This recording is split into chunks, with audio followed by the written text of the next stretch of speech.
Hello বৌমা, বৌমা, তোমরা তোমরা আমাকে কেউ কিছু বলছো না কেন? হ্যাঁ বলো কি হয়েছে? দেবা হন্তদন্ত হয়ে বেরিয়ে গেল, কি বলে গেল তোমাকে বলো?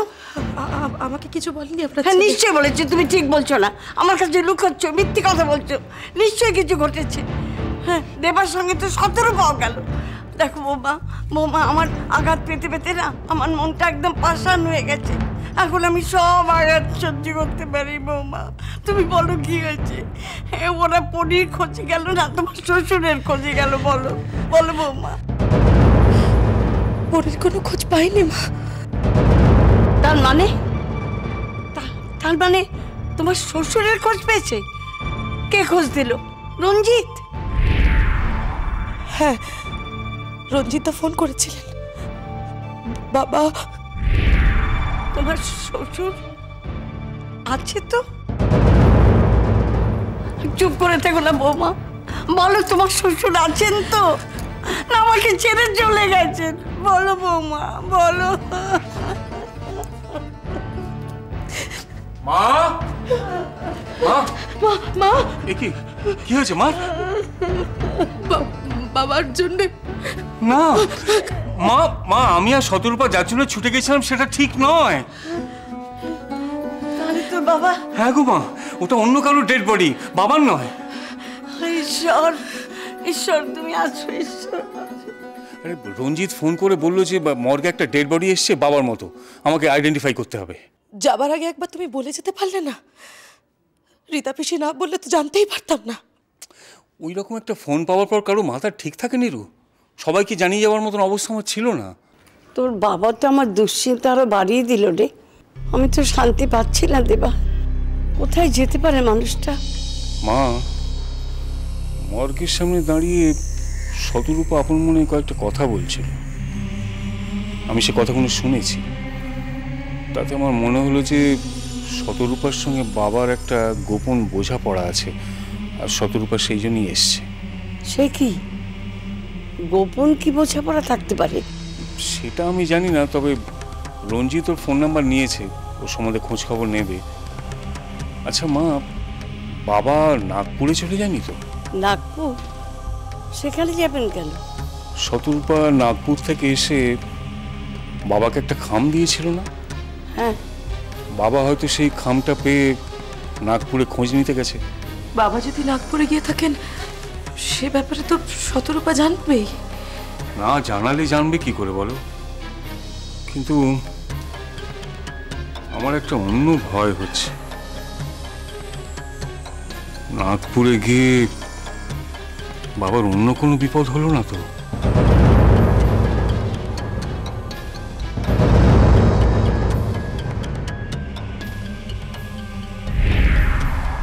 বিপদ?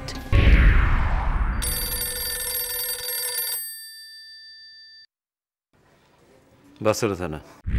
হ্যাঁ, আমি সবজি বাগান ক্রসিং থেকে ট্রাফিক সার্জেন্ট পি মন্ডল বলছি। সবজি বাগান? হ্যাঁ বলুন।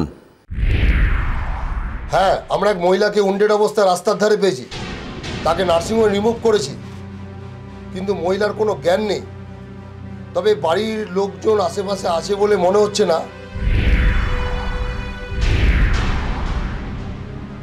কিন্তু ওনার ঠিকানা খুঁজতে গিয়ে ওনার একটি ব্যাগ থেকে আইডেন্টি কার্ড স্যার খুঁজে পেয়েছি।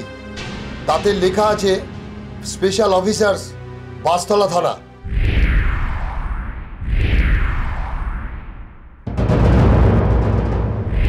মহিলার নাম পরি। কোন নার্সিংহোমে রিমুভ করছেন? মানে এখন উনি কেমন আছে?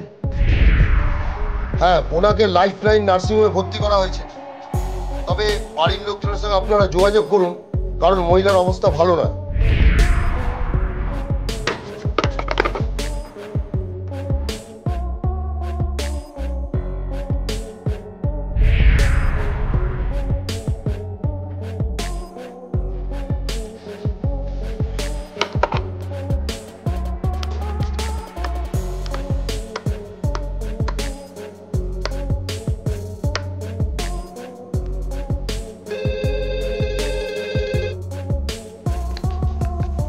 হ্যালো।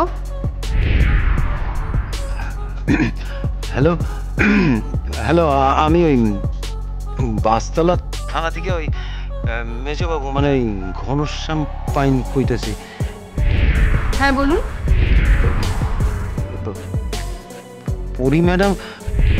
হ্যাঁ, কি হয়েছে? কি পরীক্ষা খুঁজে পাওয়া গেছে?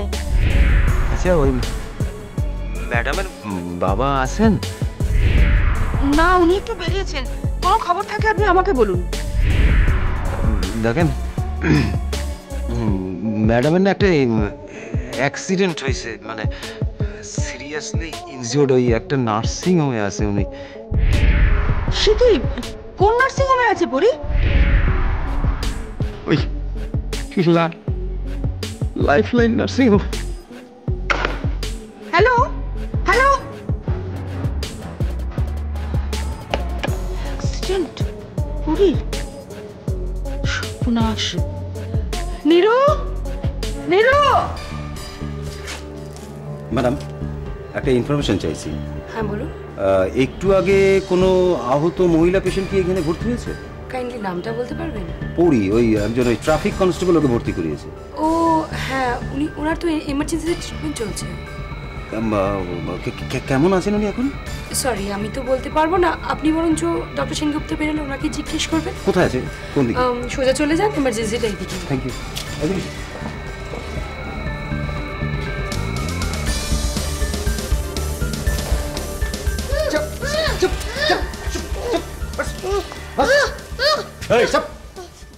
একদম চুপ।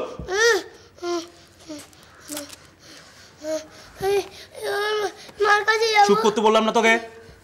হ্যাঁ সমীর, ওকে একটু জল খাওয়া। অনেকক্ষণ ধরে মুখ বন্ধ আছে, দম আটকে গেছে বোধহয়। চুপ, একদম চুপ। চল খা খা খা।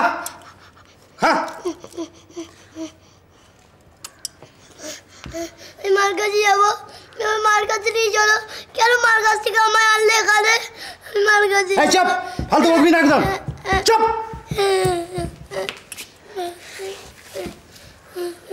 কি তোমরা এত বকছো কেন ওকে? বকবে না তখন মার কাছে, মার কাছে, ওর কাছে। মাকে তো খুঁজবে, তাহলে তোমরা ওকে বকবে? সোনা, তোমার নাম কি? বান্টি।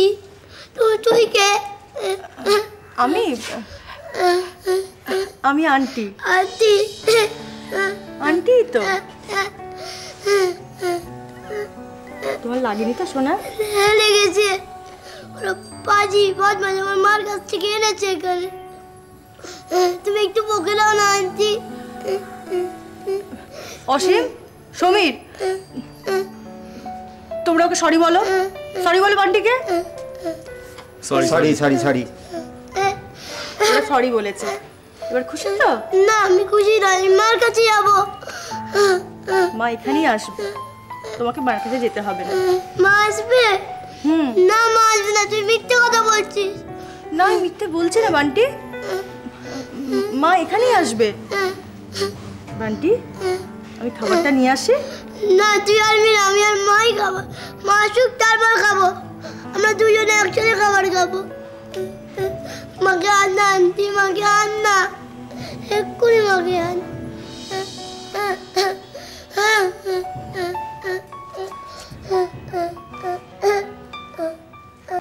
এক্সকিউজ মি, বলুন।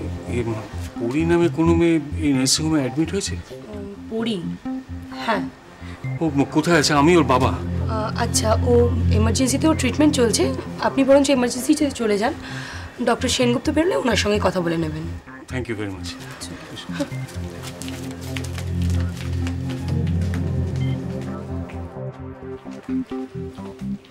আচ্ছা, তুমি একটু বাইরে যাও। ঠিক আছে। হ্যাঁ বলুন। কি করে হলো জানতে পারলেন? না, ওই ম্যাডামের আইডেন্টিটি কার্ড দেখে ওই একজন ওই ট্রাফিক কনস্টেবল আমারে ফোন করছিল। এই আবার ম্যাডামরা এখানে ভর্তি করছে। ম্যাডামের মাথায় একটা খুব বড় ধরনের চোট আছে। ডাক্তার দেখতেছে। মানে কি করে লাগলো আঘাতটা? মানে না, ওই শুনছিলাম ওই ভারী কিছু দিয়ে একটা আঘাত করছে। নেরু, এখন কেঁদো না। আচ্ছা বান্টিও তো ছিল ওর সঙ্গে, একটু জিজ্ঞেস করো না ওনাকে। বান্টি বান্টি, আচ্ছা ওই বান্টির কোনো খবর জানেন? ওই বাচ্চা ছেলেটা বান্টি না, হ্যার কথা কিন্তু আমারে কিছু কয় নাই। কি আশ্চর্য! নিশ্চয়ই যেখানে পড়ি ছিল বান্টি বোধহয় ওখানেই আছে না, কি বলো তো? ডাক্তারবাবু, ইনি হলেন পেশেন্টের বাবা মা। নমস্কার নমস্কার নমস্কার। দেখুন, আপনাদের মেয়ের ইন্টারনাল হ্যামারেজ হয়ে একটা জায়গাতে কিছুটা ব্লাড ক্লট করে গেছে। অলরেডি আমরা সেটা স্ক্যান করে লোকেট করে নিয়েছি, তবে যেটা ইম্পর্টেন্ট সেটা হচ্ছে এক্ষুনি একটা অপারেশন করা দরকার, নইলে তো আপনার মেয়েকে বাঁচানো যাবে না।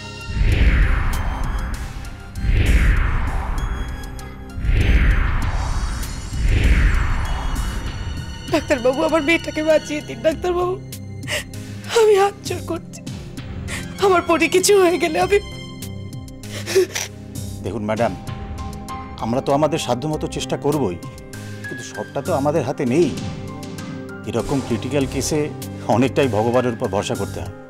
ঠিক আছে, চলি তাহলে। ও ভালো কথা, ইমিডিয়েটলি 50,000 টাকা জমা দেওয়ার ব্যবস্থা করবে। ওকে?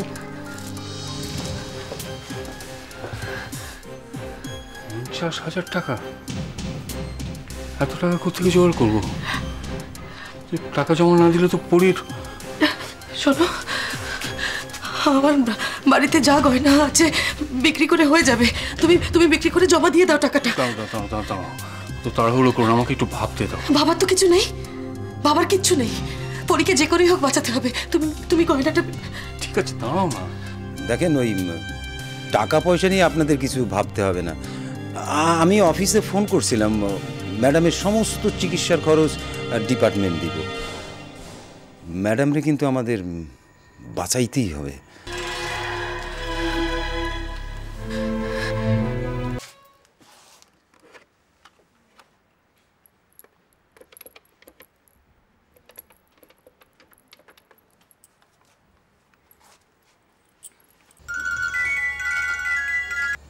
হ্যালো বিশাখা, একটা খবর আছে, পরীকে পাওয়া গেছে। পরীকে পাওয়া গেছে? কোথায়? ও কি বাড়িতে ফিরেছে? বাড়ি ফিরবে কি করে? বাড়ি ফেরার অবস্থায় নেই তো। মানে বাড়িতে আদৌ কোনোদিন ফিরতে পারবে কি না সন্দেহ। আপনার কথা আমি বুঝতে পারছি না, পরিষ্কার করে বলুন তো। পরী নার্সিং হোমে আছে বিশাখা, ওর অবস্থা খুব খারাপ। মরেনি? মানে বেঁচে আছে? মরেনি মানে? ওর মরার কথা ছিল নাকি? হ্যালো বিশাখা, হ্যালো, বলছি তুমি কি জানতে যে ও মরে যাবে? হ্যাঁ, কি গো বাজে কথা বলছেন কেন? আমি কি করে জানবো? আমি কি গণৎকার? আপনি তো বললেন। আর বান্টি, ও তো পরীর সঙ্গেই ছিল, ওর কন্ডিশনও কি সিরিয়াস?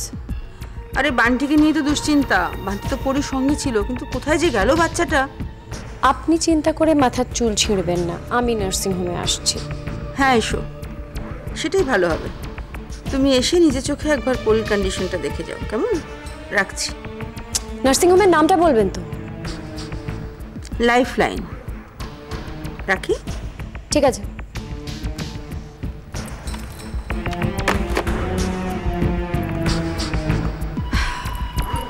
শেষ পর্যন্ত তাহলে আমি জিতে গেলাম পরি। লাইফ লাইন নার্সিংহোম থেকে তোর লাইফলেস বডিটা খুব শিগগির শ্মশানে নিয়ে যাওয়া হবে, সোজা শ্মশানে।